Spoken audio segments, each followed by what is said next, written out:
El Señor esté con ustedes. Y con tu espíritu. Del Santo Evangelio según San Lucas. Gloria a ti, Señor. En aquel tiempo se presentó ante Jesús un doctor de la ley para ponerlo a prueba y le preguntó: Maestro, ¿qué debo hacer para conseguir la vida eterna? Jesús le dijo: ¿qué es lo que está escrito en la ley? ¿Qué lees en ella? El doctor de la ley contestó: amarás al Señor tu Dios con todo tu corazón, con toda tu alma, con todas tus fuerzas y con todo tu ser, y a tu prójimo como a ti mismo. Jesús le dijo: has contestado bien. Si haces eso, vivirás. El doctor de la ley, para justificarse, le preguntó a Jesús: ¿y quién es mi prójimo? Jesús le dijo: un hombre que bajaba por el camino de Jerusalén a Jericó cayó en manos de unos ladrones, los cuales lo robaron, lo hirieron y lo dejaron medio muerto.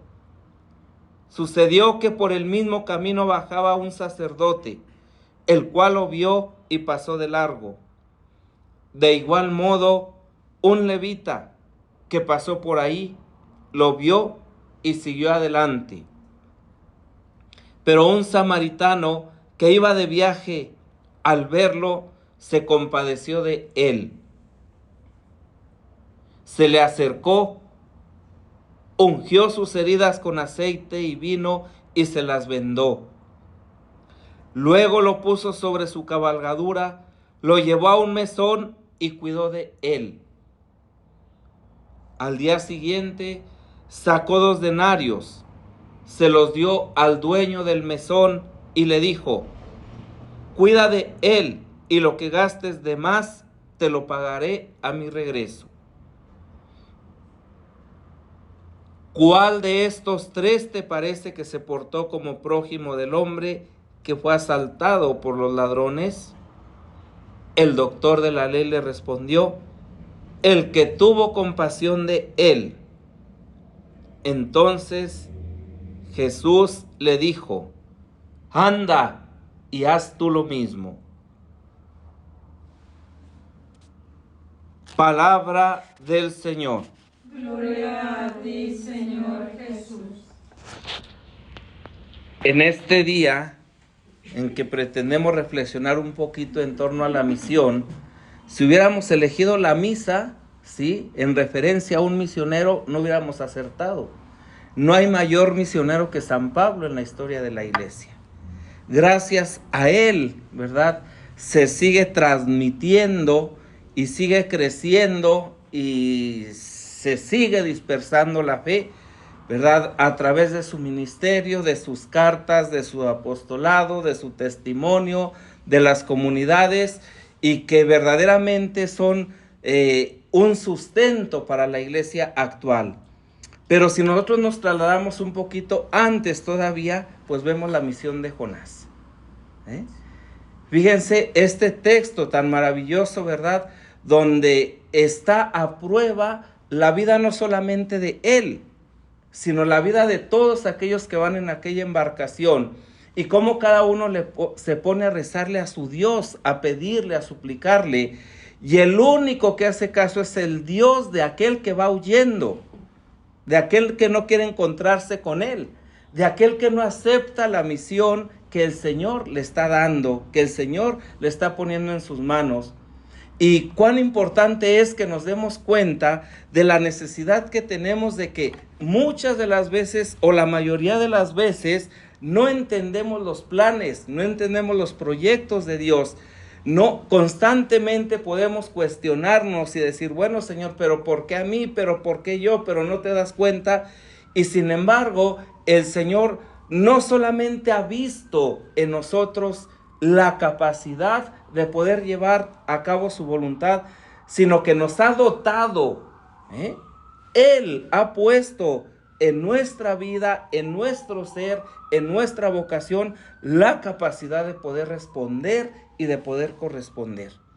De tal manera que cuando una persona tiene la certeza de que no camina sola, cuando tiene la certeza de que no es simple y sencillamente, ¿verdad? Bueno, pues es que surgió un proyecto y yo soy el primero que me apunto a este proyecto, que de hecho no es así, sino que es un proyecto, ¿verdad?, que constantemente pues se va madurando, se va pensando, se va orando, se va discerniendo, va pasando el tiempo, parece que no pasa nada, pero en el corazón, ¿verdad?, de las personas elegidas sí pasa.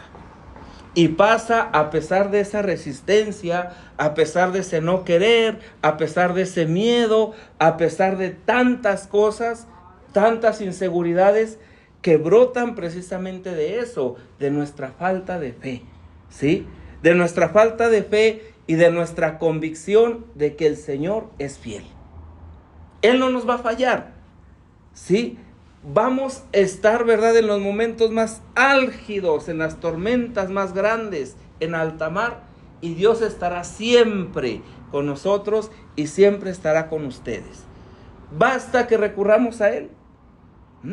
Basta que oremos.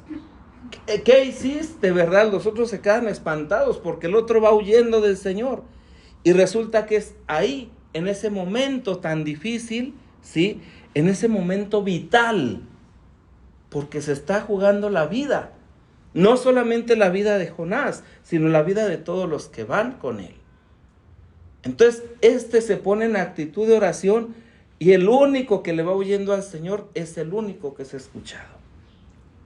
Entonces, esto, queridas hermanas, pone delante de nosotros, ¿sí?, como la perspectiva de decir, finalmente, Dios me eligió para este proyecto desde el seno de mi madre. Y Él fue acomodando, me fue metiendo, ¿verdad?, en alta mar de diferentes maneras. Y cuando llegó el momento preciso, el momento justo, el momento que Él tenía precisamente para manifestarse a mí y en mí y a través de mí a los demás, es el momento preciso. Y esto es maravilloso, porque es entrar dentro del plan, dentro del proyecto de Dios, de una manera tan absoluta y tan total, que uno dice, gracias, Señor, porque me has creado tan maravillosamente. Gracias porque te has fijado en mí. Gracias porque aquel momento en el que mis padres se conocieron, tú ya te habías anticipado para este proyecto para mí.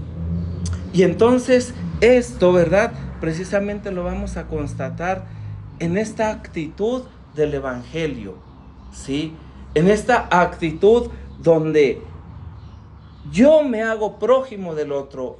El prójimo no es aquel al que yo puedo favorecer con mi ayuda, sino yo me convierto en prójimo en el momento en que yo doy la ayuda al otro. Ese es el verdadero prójimo, ¿sí?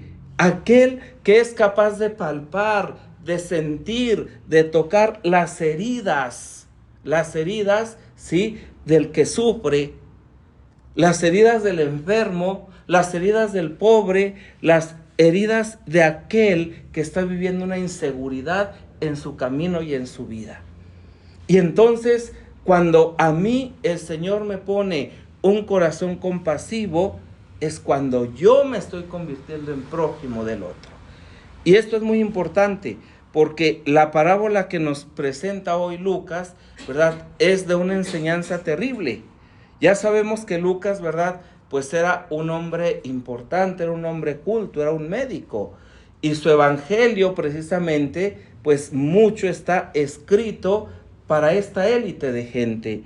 Pero está escrito para que se den cuenta que solo en la pequeñez y en la minoridad, en la misericordia, es como se es verdaderamente acepto y agradable a Dios.